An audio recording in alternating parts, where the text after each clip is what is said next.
Dagdag gastos na naman ngayong 2024. May buwan naman ng dagdag singil kasi ang Meralco ngayong Enero.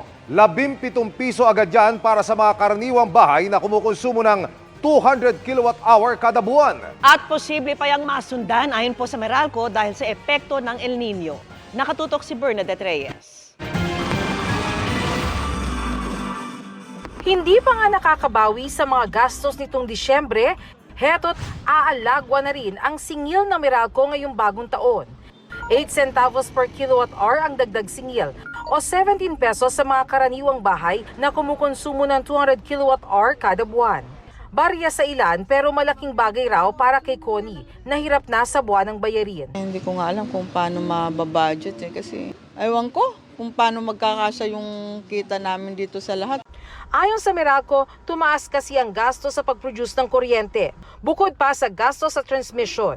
Hindi na talaga ito napigilan sapagkat yung kondisyon sa spot market at yung pagtaas sa presyo ng independent power producers dahil nga sa gumamit ng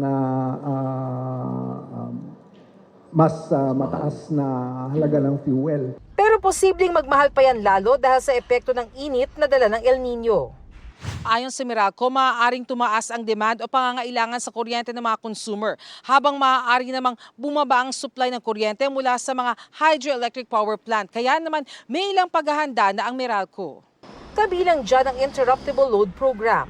Ipaprioritize natin yung mga households na hindi mawalan ng kuryente habang yung mga large business establishments tumatakbo ng kanilang genset. Ang forecast naman ng DOE so far is hindi tayo magkaka-red or yellow alert for this year even with the El Nino.